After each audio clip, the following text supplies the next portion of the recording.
Hello there. Thank you for joining us today. I'm Marche, the webinar director at Advice Chaser. Before we introduce our guests and get started, I do need to do a bit of legal housekeeping. Advice Chaser, the host of this webinar, is not a registered investment advisor. We cannot and do not give financial advice. Today's presentation is for educational purposes only and cannot be considered advice for any person's individual situation. Advice Chaser regularly hosts informative webinars, such as this one, featuring a variety of knowledgeable professionals, many of whom are licensed advisors. Any opinions, ideas, jokes, or principles expressed by presenters are their own, and however true, funny, or interesting, are not endorsed by Advice Chaser. Please do not act on the information you hear today without consulting a qualified financial professional. We're thrilled to bring you this educational presentation. Attendees are muted, but we do encourage you to ask questions using the chat box, and the presenters will answer those queries during or after the webinar today as appropriate. If you ask a question in the chat box, go ahead and leave your phone number as well. If we can't get to your question during this event, we'll make sure someone reaches out to you after today's webinar. We want this experience to be as educational as possible, so again, please don't hesitate to ask for clarification or expansion of the material. Well, I'd love to introduce you to our guests today. Mark Seither is a partner and wealth manager with Kingsview Partners in Knoxville, Tennessee.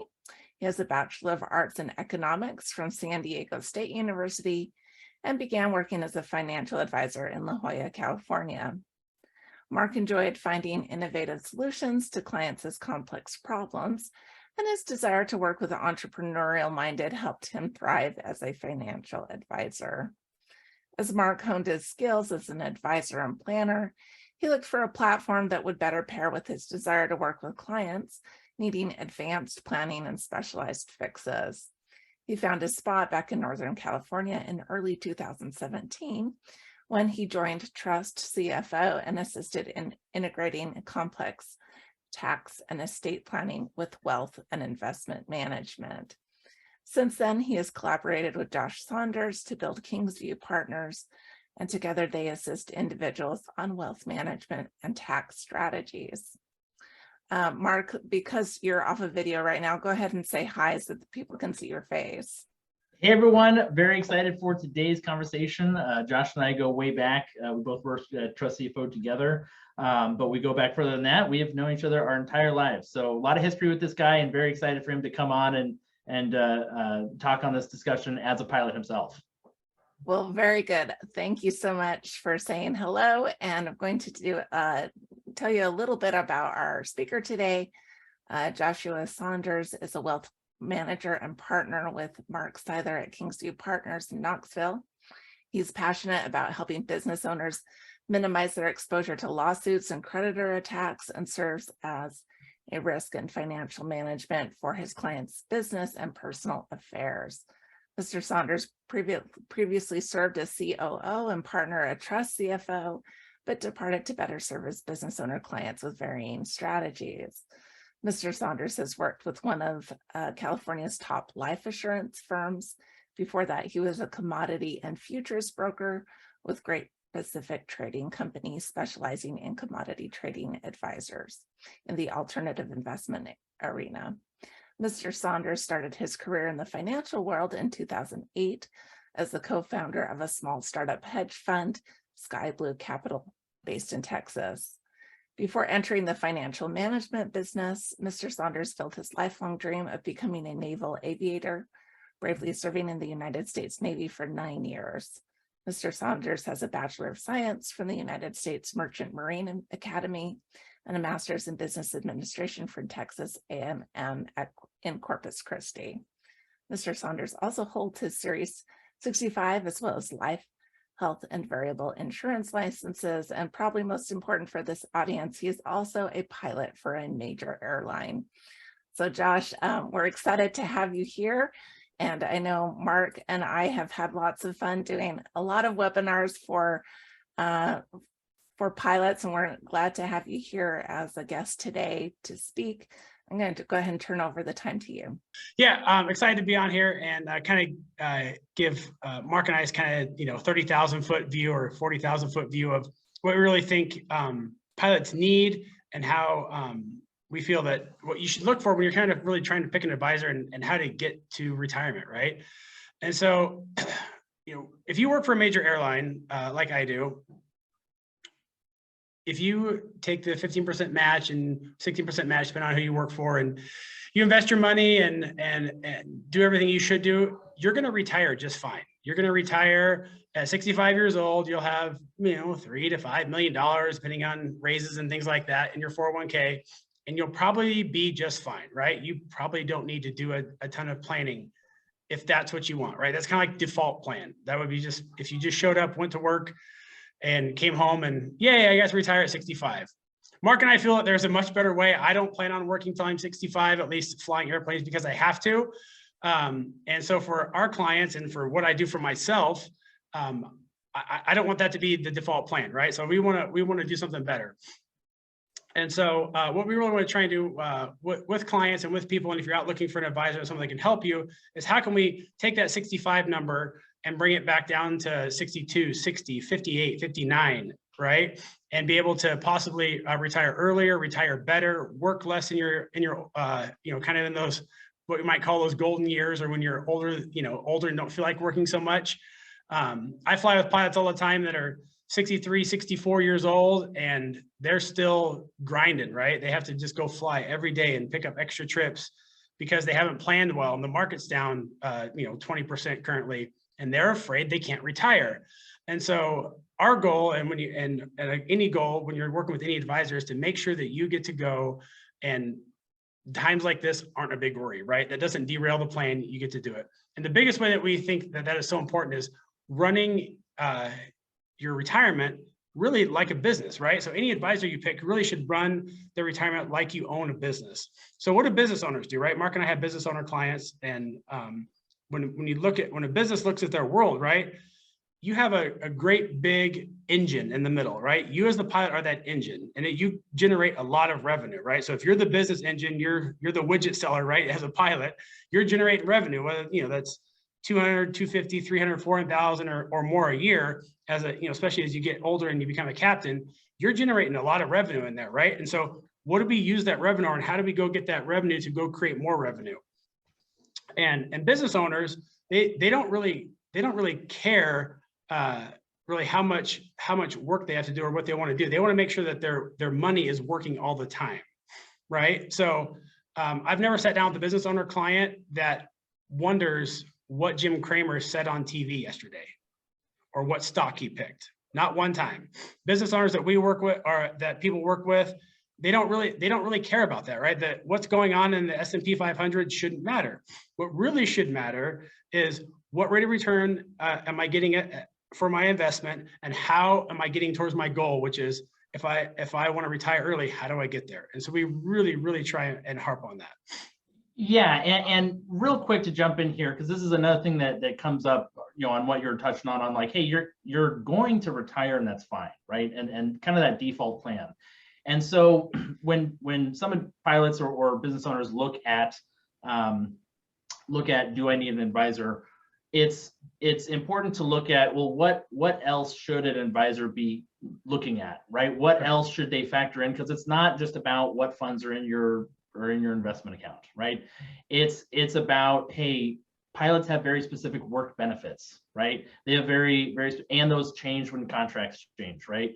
There are certain insurances that apply and don't apply to pilots, right? So where does that play into like an overall strategy, as well as the estate planning piece, the tax piece? Like you had mentioned, yeah, you're going to have that default plan of that 3 to 5 million in your 401k. But Josh, can you go into a little bit as to what happens when someone goes with that default plan and they end up with, that 5 million number in their 401k, they hit retire? What's the first complaint you hear from pilots with that, with that large balance in a taxable account?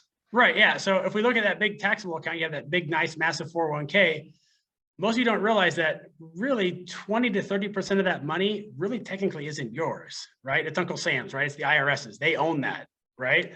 And if you haven't done any tax planning to really work on that, you have to write those really, really big checks, right? A lot of people, a lot of pilots I know and their spouses probably don't want to take a hit in lifestyle as they retire. They want to kind of keep that lifestyle. They become accustomed to it, and they don't want to live on $100,000 a year, $75,000 a year. So they're going to be spending a lot of that money in retirement. And the biggest business partner, the biggest plan, the biggest person that is really affecting that is your tax planning, right? To use a quick example, we have a client that works in the professional industry, and he has about $2.5 million in 401k and other accounts, and he has to take his RMDs out. And he has to take out $75,000 a year out of his for RMDs out of his 401k. And about 50% of that goes to paying his taxes every year. And unfortunately, he became a client when he was much older and we couldn't do a lot of advanced planning for him. But what we try and create, what a good advisor should create for clients is some tax diversification. And you have to really go out there and put assets in different buckets and our tax and different strategies, so that as they're taxed, you can start to adjust those. You can work with a CPA or a tax professional every year to make sure that those taxes are paid most efficiently and at the cheapest way possible. And a good advisor will do that. Yeah. Because you want to take your biggest and worst business partner, right, the IRS, and pay them the least amount as possible, right? They do the least for you. And so you want to figure out how to pay them the least. The second thing you want to do when you have that standard plan, right, is a good advisor knows that your standard plan has to go perfect, right? We all have to keep our medicals. We have to, not have an infraction or, do something wrong in the cockpit, or, there's 1,000 other things us as pilots can get in trouble for, lose a license or not be able to work for a while and things like that. And I'm sure us as pilots all know a colleague that has not been able to work for a couple months or 6 months or a year because they got, maybe they got the C word or had some other medical thing happen. And so that starts to affect your plan, right? You can't save during those years or nearly as much as you thought. So, that default plan, everything has to go perfect. A good advisor will help make sure that if any of those things happen, you still get to keep your same lifestyle and you still get to hit that goal of retiring when you want to retire, and get to live, kind of those golden years, or a lot just as fun as they were. Yeah. And today's conversation is, obviously about how to pick an advisor. But if you do have questions on that, we have done webinars with Ed Cotney or some other pilot-specific planning on some of the advanced tax or the advanced, just the advanced planning side, the loss of license side. We even had a pilot CPA on. So those are all things that should be tied into this. Hey, what should you be looking for in an advisor? It's taking those things into considerations, because if you're getting a phone call once a year saying, hey, you got 8% in your account, that's not helping the pilot, right? That's not getting the pilot to his destination with no delayed flights or weather delays, right? Right. Emma, we can go to the next slide. Sorry. Okay, and we kind of talked about going back to treating your financial advising life kind of like a business, right? And your plan like a business, and other things that businesses do, and a good advisor should help you with is some cash flow planning, right? What does your cash flow look like now and in the future in the retirement? Do you have a budget? And I know a lot of people kind of cringe when an advisor uses the word budget, right? But I don't want you to think it's budget like you don't get to spend any money or don't get to have any fun. You just want to make sure that you're allocating your capital, your hard-earned capital, to the right categories, right? It's going to other investments, whether that be, are you doing alternative investments or maybe some real estate, and how's it you're looking in your stocks and bonds and kids' college savings and all of these other categories. So you're allocating that budget, and a good advisor will help you do that. Again, we talked about taxes, how important taxes are, and making sure that those are done. And then, insurances and things like that, right? We want to make sure we plan for protection, and because bad things happen, right? Think about what happens if something happens in a car accident and you're texting and driving. What kind of impact does that have on that plan of you wanting to retire at 60 or 65? And that could really put a cramp on it. So we want to make sure that we have all protection. Not only are we allocating capital, but making sure that we're getting protected also.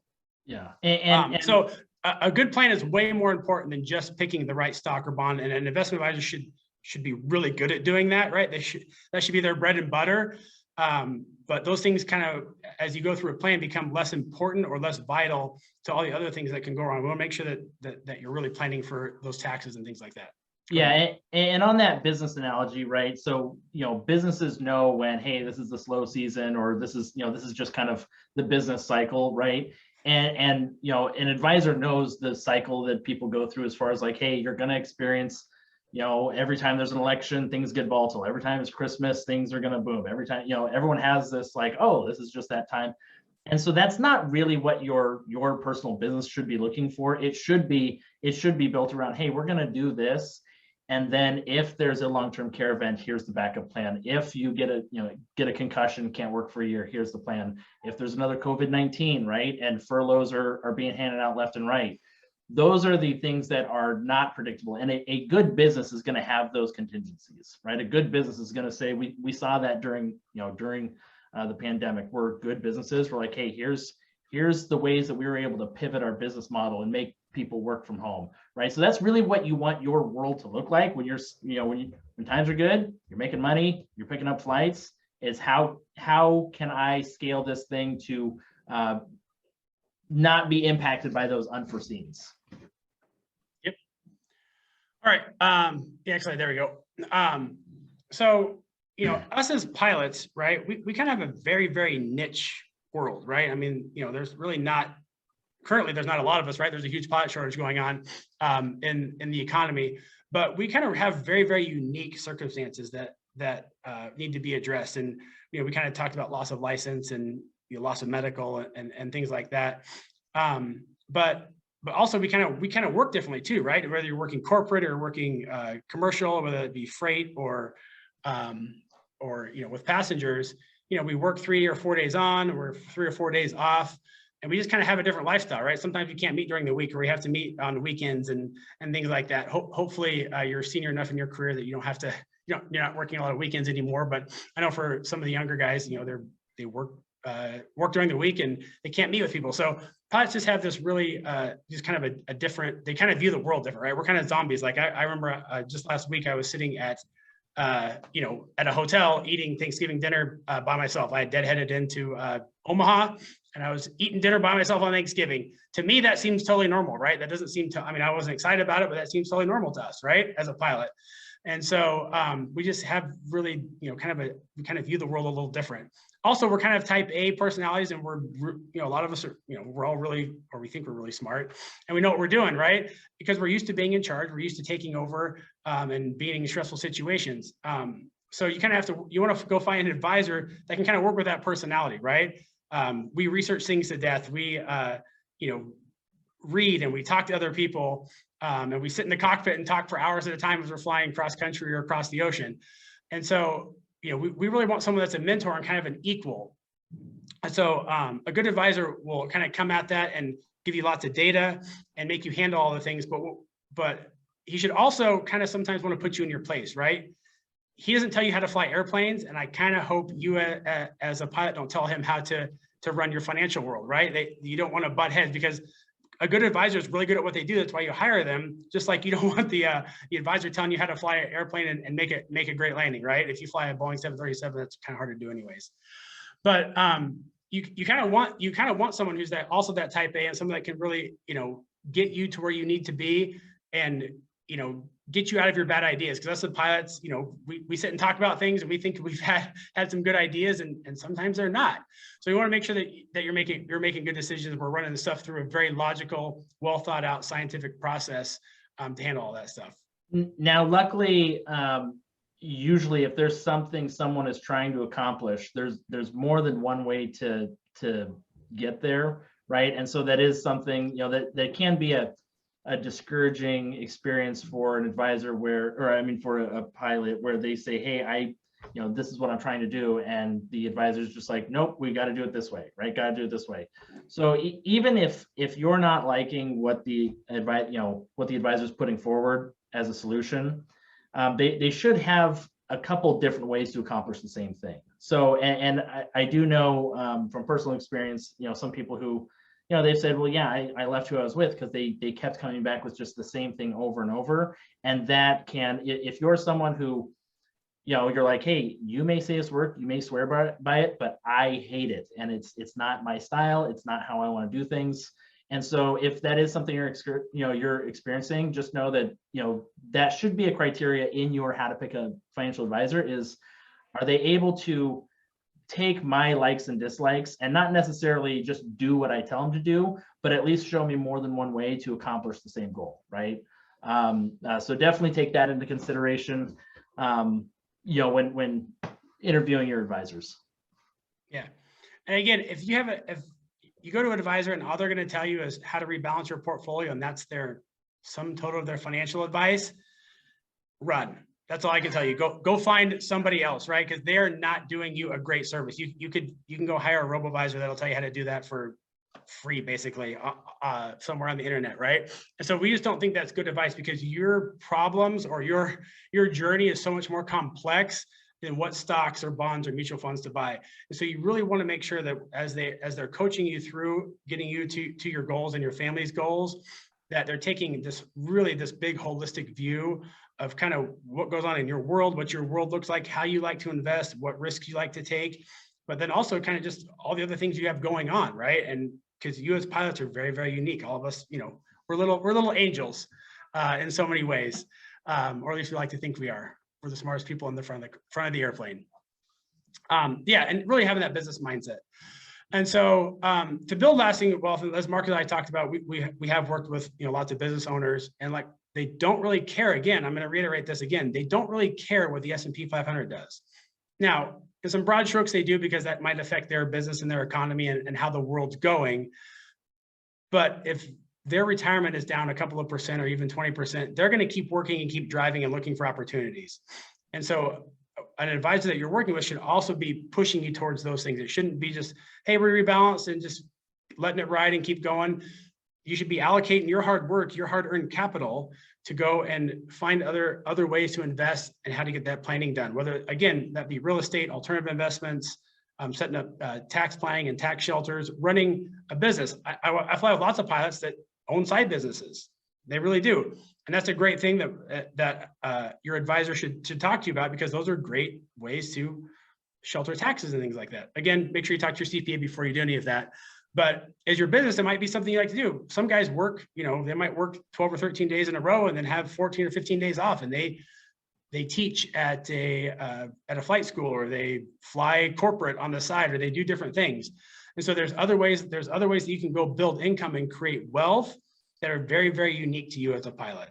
And so a good advisor, a good coach will help you kind of run that mini business, and again, help you build that wealth so you can retire earlier. And again, when we talk about retirement, it might not be to stop working. It might just be like you work differently, or maybe you stop working for a major airline and you fly corporate 2 days a week, or whatever your dream of retirement is, right? And we want to make sure that a good advisor is helping you get to that dream of retirement, whatever that looks like. And we kind of, Mark and I like to use this quote, and I'm gonna read it. I hate reading slides off of thing, but when your business supports your lifetime, when your business supports your lifestyle, your job becomes optional. And so if you have a side business that's basically kind of become an income replacement, or is giving you passive incomes and things like that you've built over the last 20, 25 years, going to work can become optional. Now, it might not become optional all the time, but you can work a lot less and work differently. And that's how business owners run things. I know lots of business owners that only go to work because they still love it. And if you're 64 and you still want to fly for another year because you still are having a blast flying airplanes and doing your thing, we're excited about that, right? A good advisor should be totally stoked about that, but you don't have to. You can if you want to. And someone that's done their job right and served you well for a long period of time should have you at that point at a younger age than if you just took the default plan and put money in your 401k. Yeah, and some of that comes down to, I mean, we had a mutual connection, not in the aviation industry, but he essentially scaled his side business until it was, I think about 3 times. It was about 3 times what his normal W-2 income was, right? And so for him, that was the breaking point of like, okay, well, now I'm comfortable stepping away. But, you know, for a pilot, it can be the same thing where it's, hey, you know, you're able to give away trips. If you can get to a spot to where, you know, it's not a matter of like, do I need the money to give away trips? It's a matter of like, do I want extra time? And if I give away a trip, it's not a, okay, I gave away a few extra trips. It's going to be a lean Christmas, right? It's a, no, I want to take an extra long cruise. And that's why I have my side business making money. It's so that I can, you know, if you're going to buy anything, buy time, right? I mean, if your side business is paying, you know, is growing the way it should, you know, giving away a trip is not so much losing money, it's buying time. Absolutely. So. All right. So again, how do businesses kind of view their world, and what do they do? They really look at their plan, right? Their retirement goals and their balance sheet, right? Profit loss, you know, assets and liabilities. And again, the best advisors that we know, and most advisors think they're always competing, but we actually know a lot of good advisors, and we refer clients back to each other that are better fits for certain situations. But every good advisor that we know, tax efficiency is huge. And we kind of talked about this earlier in the presentation, but a third of your, let's just say for easy math, if you have $3 million in your 401k, a third of that approximately belongs to the IRS. Now, how they get it and when they get it, you know, can vary, but a third of that is theirs. They're again, your worst business partner. And so early on in your planning, you should have been putting some things in place, such as Roth conversion strategies, and there's other strategies that you can use, so that as you kind of get into those golden years, or in 72, and you have to start taking those required minimum distributions at 72, that you can really have that tax efficiency, right? A good advisor will show you ways that you can pay very little taxes from age 65 to 72 if you did your planning correctly. And then you can kind of start to convert assets and move money around. But that is a very, very important thing. So that really should just be paramount to a planning, especially for a pilot. Because again, we have this weird thing where we all lose our jobs at age 65, right? There's very few professions that say you have to quit at age 65, you're done, you're out of here. And so that tax planning portion of it can be, you know, just super important. The last thing on the tax planning, and then I'll move on, is we don't know what the tax world looks like in 20 years, right? None of us do, right? We don't know who the next president's going to be or what the next Congress is going to do, but we can a good advisor can put assets in the right buckets that no matter kind of what happens in Congress, that those won't get taxed, or they'll be very tax efficient, so that who cares who's in power or what inflation is doing and all that kind of stuff. You've actually taken the right steps to do that. Yeah. And so, you know, another aspect of the you know, treating your balance sheet like a business owner. So you know, every business owner, they're going to say, hey, my CPA is my best friend, right? The other thing is diverse asset accumulation, right? And essentially just, you know, what that means is every business knows, hey, I can't just allocate all my resources into one part of my business, right? I have to have multiple parts functioning together, and that's how the business grows. Same thing with your balance sheet, right? Now, real estate's a very common one, but there's plenty of things outside of real estate where it's like, hey, how is this asset taxed? How is this asset taxed? How, like, if I were to pull them, you know, take distributions from both together versus one versus the other, what does that do from a tax efficiency standpoint, right? How do they interact with the market, right? So making sure that you have not just your 401k that you're staring at when you go into retirement, right? So that's critical. And then, you know, the other thing is businesses, they focus on protecting themselves, right? I mean, they want to make sure, hey, do I have the right liability insurance in place? Do I have the right, you know, the right entities in place to make sure that my personal assets and my business assets are protected? Now, for many people, right, getting a liability policy, right, is a good first move. It's a very easy step. But as successful pilots diversify into other assets and they grow their net worth, you may find that you have threats that you didn't know you had, right? And you may find that there are other asset protection strategies that can make sure, hey, when you go to retire, no one's going to come and take You've got the IRS that is saying, hey, we for sure get 30% of your, we're going to take some of your taxable money, but you may have some things you got to put in place to keep other people from disrupting that plan. Because once that attack comes, things get locked down, and you could be looking at a very unfavorable thing. So from a business perspective, they make sure, okay, I'm protected. And the other part of the protecting yourself actually goes into that last piece, which is exit planning, right? Business owners know they need to exit their business, right? But they may not know when. They may not know if it's on purpose or on accident, or it might be medical exit from their business. It might be medical for them or medical for someone else. But they know that they need to make sure, hey, if I step away, here's who's running the business, right? Here's who's in charge. Here's where assets go. Here's how the business is run.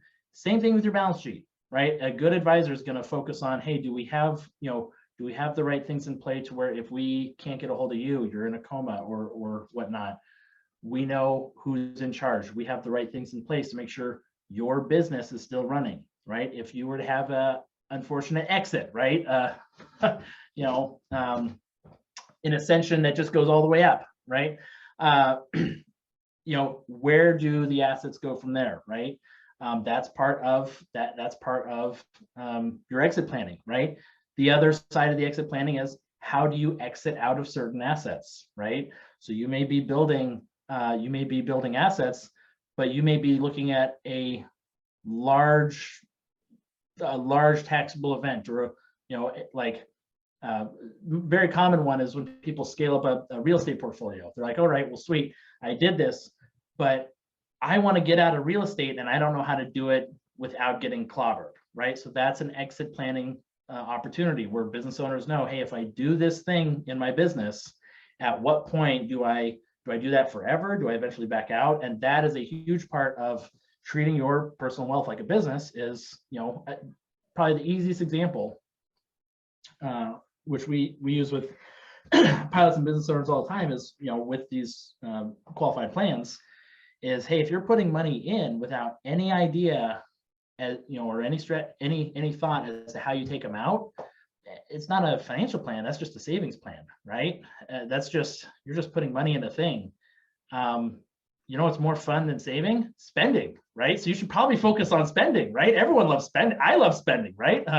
My wife doesn't think so, because I have a little bit more tight on the wallet, but I do love spending, right? And so those are things where you do need to look at, okay, if I'm putting money into a thing, there needs to be a discussion early on as to when I take it out, how I take it out, why I take it out, and that is a huge part of treating your business, your personal wealth, like a business. Real quick, I want to.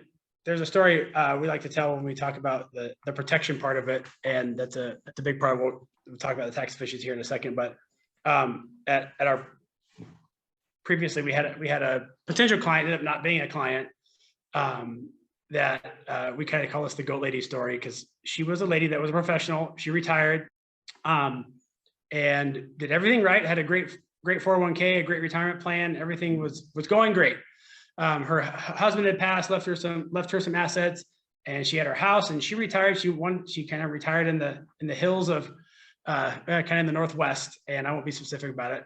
And she bought a goat farm. She wanted to be a goat farmer. That was her. She had about 100 goats, and she made cheese, and she was on a retirement plan. It was her happy place, right? She kind of retired to her hobby farm and was going to do this goat thing and go to the farmer's market on Saturdays and sell her cheese and just enjoy life, right? She had done everything right.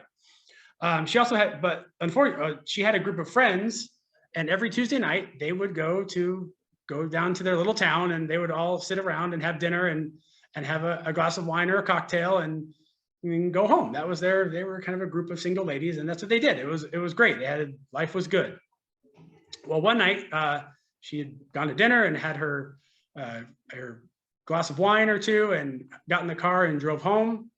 And on the way home, she hit somebody in her car and put them in a coma.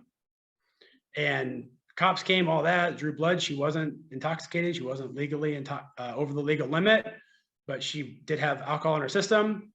And about So the insurance companies get involved, and this person's in a coma, kind of fighting for his life. He starts to come out of the coma. He's actually going to be okay.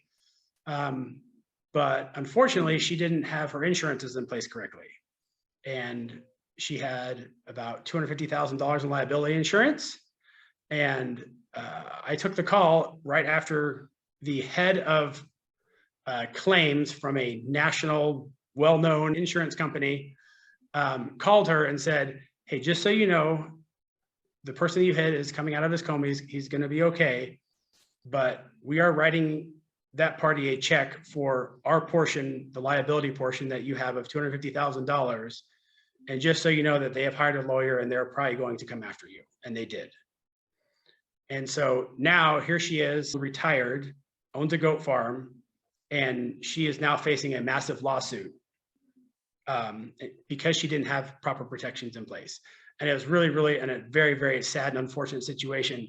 But because she didn't have good advice, didn't do good planning, now her entire plan is going to be decimated. And she ended up having to write a very, very massive check, and her large 401k became a much smaller 201k, unfortunately. And it was just a very sad story. So a good advisor will also put cheap protections in place to handle those kind of situations.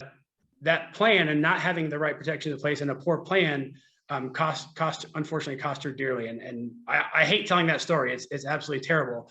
But again, when you go, talk about things, that was not having that protection in place was way worse than wondering what the S&P 500 did that day or that month or that year.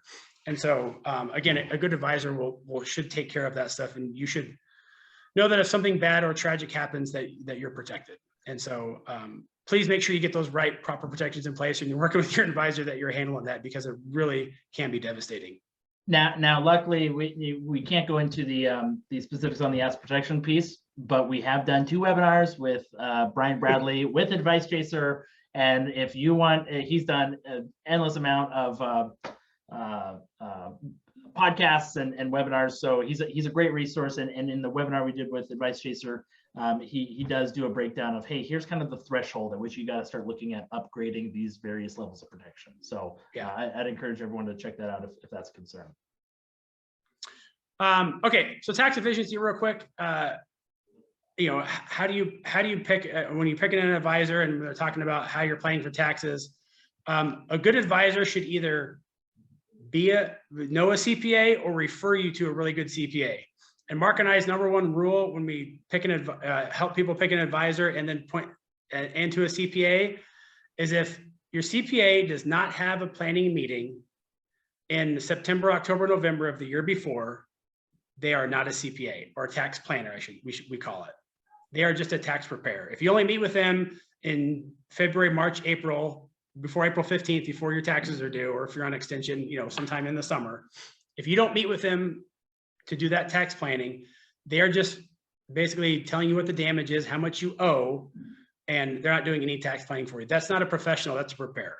So you really, really have to find a CPA that will do the planning at the proper time, and make things happen when they're supposed to happen. So that's just highly, highly important. That even happens before you start doing the planning earlier. You have to have a good CPA that's a good partner and someone that will do that planning with you.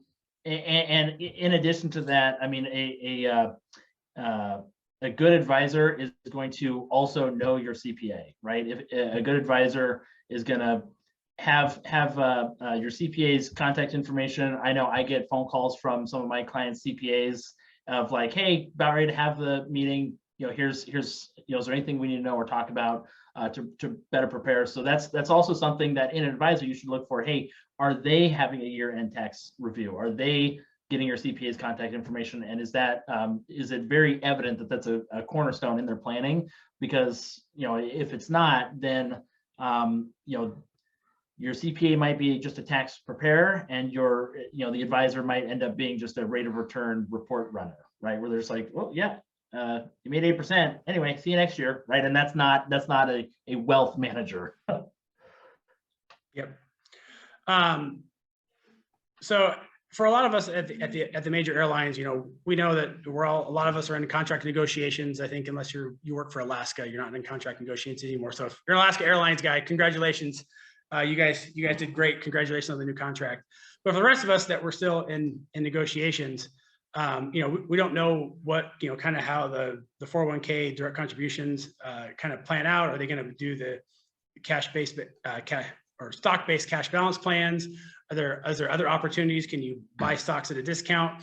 And so again, a good advisor should really take all of those items really and meld them, right? Because they're all part of a big plan, right? Again, who cares what the S&P 500 does? If you're putting money into all those buckets and they're all growing like they're supposed to, the S&P is going to do what it's going to do, and you're still going to be okay. So we're kind of those unique animals in that we do have lots of different avenues on how we can gather retirement type assets and how that we can spend them on retirement.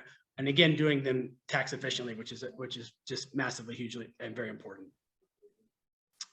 Yeah, and kind of back to that 16% contribution too, right? So any pilot in that situation, if you're getting that 16% non-elective contribution and there's no discussion as to how you get that money out at low tax rates, I would be looking for referrals to another advisor, because that is going to be a very impactful piece of the game on how you control, hey, do I retire 65, 60, 58?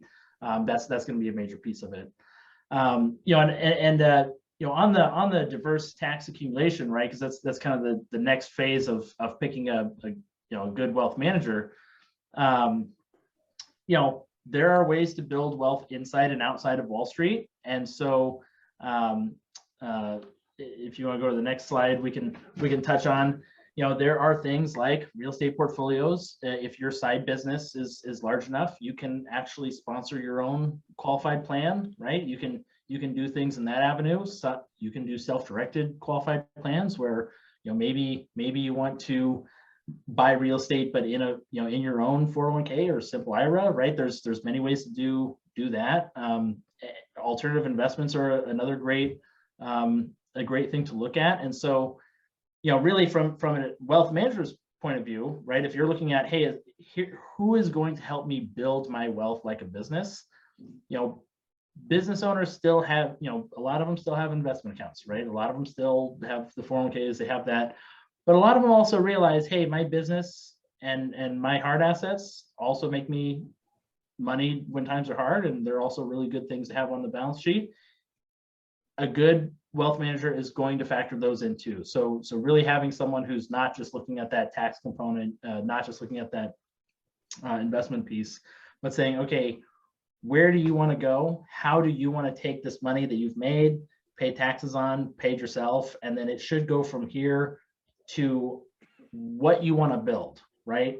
And again, if there's something you hate that he's pitching, right? Or if there's a goal that you're like, I want to get here, and he's showing you a way that you don't like, there should be a few other ways of like, okay, well, here's how we could diversify into other assets and still get you from A to B, in a way that, is creative. And if you want to stay away from certain, stock bonds portfolios or just out of Wall Street in general, that, there should be strategies for getting, from A to B, right? Because prioritizing that cash flow piece, right? Making sure that you're investing in assets that give you tax benefits and cash flow. That is where that is where a lot of the meat of the value of you incorporating an advisor is. It's not having hot stock tips, right? It's not, it's not, hey, I think this ticker symbol is about ready to explode, right? That's not what a good advisor does for his clients. Unless you're watching Wolf of Wall Street, then that works there. That's right. Yes. All right. So we kind of went over some of this. Currently at the airline I work at, we have pretty poor income loss as far as loss of license. We have to pay for it ourselves. For a lot of pilots, that's a big thing, right? I mean, the chances of you have about a 40% chance of getting disabled at some point in your career and not working for more than a year.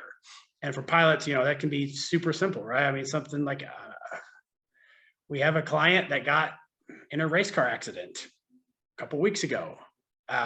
He was not working for 6 months. Thankfully, he had all of his disabilities paid up and he had taken care of his loss of license. He's not going to lose his license, thankfully. But that was a huge help to him, right? He didn't really take a huge, massive hit in income. he also did it. He also got some good advice before he met us, which he'd make sure he was paying those insurance premiums post-tax so that his awesome that disability insurance didn't get taxed, right? There's different ways you can do that. Make sure you're doing those correctly. So a good advisor should really help you with that. Long-term care planning. For those of you that have a spouse, a good advisor should really take this piece of it into consideration because, most females, 3 out of 4 females will use some sort of long-term care in their late golden years. And so that can get really expensive, right? The average, long-term care facility is anywhere from $5,000 to $10,000 a month, depending on the state you live in. And that can chew into, a plan really, really quickly. So there are some things that you can do, and a good advisor should help you take care of that because, you don't want to have your beloved spouse, kind of live her golden years kind of broke or worrying about money, and she wants to keep that same lifestyle and take care of the grandkids or whatever you guys choose to do, or the granimals or whatever you're taking care of when you get older.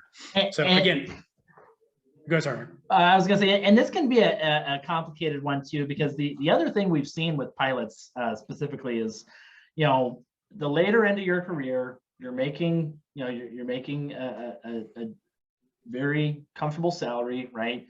You're working, you're making your money, you have your large 401k. The other thing that the long-term care planning as an asset protection and risk management piece comes into play is actually not you, it's your parents. Because we've seen this happen where a parent will go into a long-term care facility, and the pilot is there's 4 siblings, and the pilot is the one with the most comfortable job and the most assets, and so the other siblings are like, well, I mean, I'm not pitching in, right? And so not just looking at it from a you personally, but also saying like, hey, is there anyone who I could potentially be on the hook for? It's not just me, it's not just my spouse, it's, hey, do I know that these other areas are taking are covered? And it's as easy as it's as easy as just striking a conversation, because there's very creative ways that this solution is being solved right now. It's just because they're kind of newer ways, it's not as advertised or well known. And so that is something to look at, in an advisor is, hey, are they not just looking at what's inside your world that could impact you from a risk management standpoint? What's outside of your world that needs to be addressed, right? Another, not one link up the chain to the parents, but another link down is, another one is, making sure that there's things and protections in place to make sure, if you have any kids that could potentially, need assistance, making sure like, hey, we also have these things in place to take care of the kids. And it's just making sure it's not just your world, it's that anyone else's world that could, collide with yours that needs to be addressed on the risk management side. Absolutely. Yep. And then, so to wrap, I guess wrap that piece up too is, when you do take care of that risk management piece, right? So we've got one more category in that lineup, but when you're looking at that tax side, right? So a good advisor is making sure, hey, your business is being very tax focused, right? You're finding that 20% tax savings instead of trying to get 1 or 2% more annual rate of return, right? We're trying to get that piece. We're trying to set up those exit strategies, or we're trying to set up those diverse asset accumulation strategies, right? What's not in Wall Street that can give us cash flow versus appreciation, right? What are some things that could take away our assets, or what are some things that, some risks that we can mitigate? When those 3 things are set up, that's when you can really go into that trip trade giveaway and be like, you know what? I know I have very high level of predictability, right? I know how my money's coming in, I know how my money's growing, and I know how I'm going to protect against those things that, again, are going to disrupt my business, right? I know, what's going to be a takeaway there. And I've hedged against those takeaways. So now I can go into that trip trade giveaway and I can say, yeah, I want the next month off, right? And I'm comfortable doing that, right? And so that's really, I mean, an advisor who knows that and knows that well and knows what has to happen to make that happen, that's what you should be, in your line of questioning when you're interviewing advisors, that should be a pretty big focal point, right? Hey, does this advisor understand, what's going to put me in the position to where I can work if I want to? I can leave my friends behind. Sorry, bad joke. I can work if I want to. I can give my trips away if I want to, and it's not going to impact my business. My business is still, doing well. And then that brings us to that last piece of how is your advisor planning your exits, right? How are they making sure kids are getting the assets that they need to get? If you're, another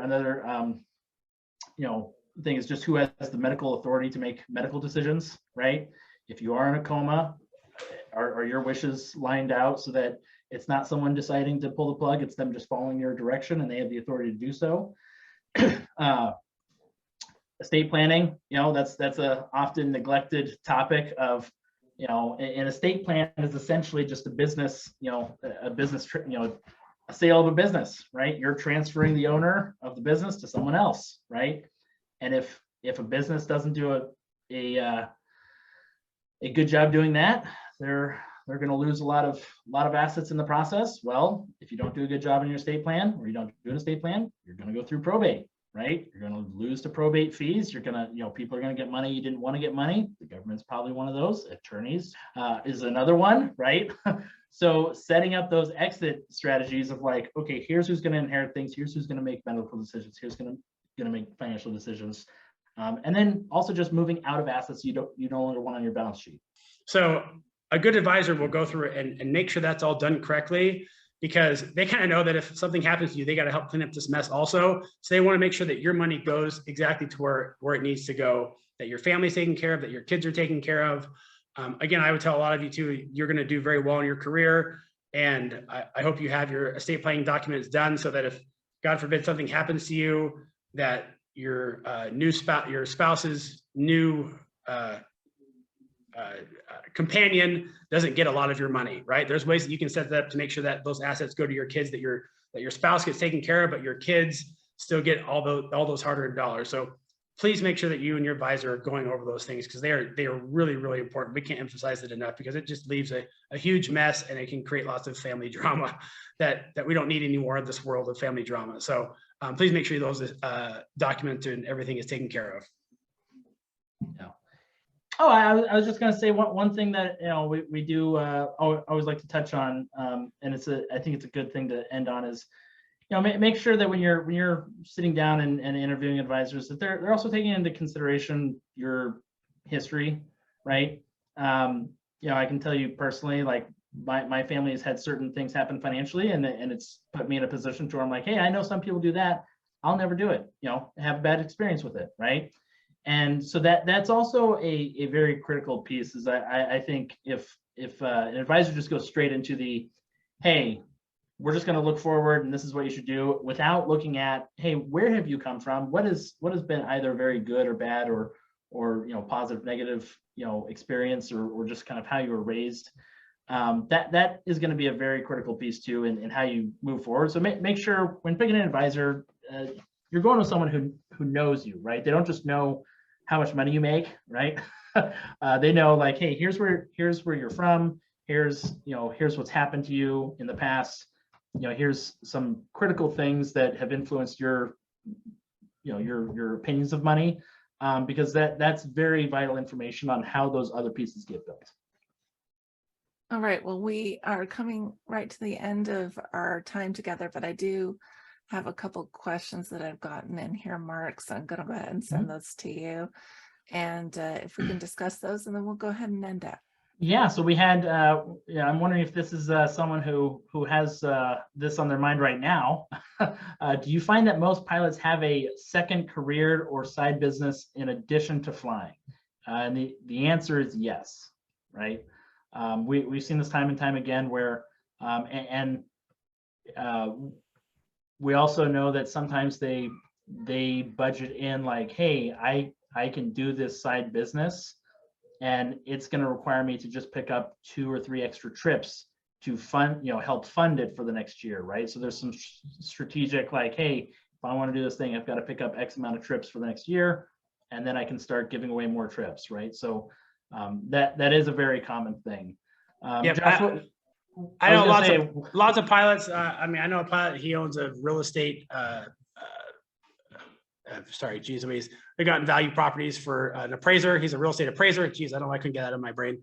Real estate appraiser. I know lots of guys that work at flight schools and fly on the side and own airplanes. I know lots of guys that fly on the side. They'll fly for corporate. You're flying King Airs or Gulfstreams. They kind of flew with somebody before they know, and they still fill in part-time. Lots of guys and gals do real estate as kind of a side hustle. And those are great because they can be a tax shelter and things like that when you work with your CPA. So yeah, I would say a vast majority of the pilots that I fly with have some sort of kind of side hustle, or sometimes they're trying to make their side hustle their main hustle and kind of keep flying their side hustle. But yes, absolutely. And we had another question come in. What's the most common mistake you see pilots making in financial planning? So Josh, you're the pilot, so I'll let you take this one, just as far as like your, kind of your. Yeah, it's going to sound really simple, but the people that I talk to that are worried about retirement, when I'm sitting in the cockpit and we're flying cross country somewhere, and eventually money always comes up at some point, is they're all worried about if they're going to have enough money to retire. That's what they all worry about. The ones that have side hustles and usually own real estate and things like that, they're a lot less worried because they get checks every month and they've kind of done that right. But the ones who just have a 401k and that's all they're going to basically have to live on, they're worried, especially when the market has done what it has here in 2022. They worry about things. Yeah. And so I would, highly recommend diversify those, find an advisor that'll help you diversify those assets and put things where they're more predictable, at least for the time being. And then we had another question come in, and this actually does get brought up often when we're talking to pilots for the first time, is they're asking, with so much discussion on side hustles, is the investment piece critical, or is it not as important as most people make it sound? So the investment piece is still critical, right? I mean, that's still an important piece. It's because the investment piece also, we see this a lot with people who they're like, well, I just want to be aggressive so I can make a bunch of money, right? It's like, well, that's not a solid strategy, right? I mean, being overexposed can actually lose you a lot of money, right?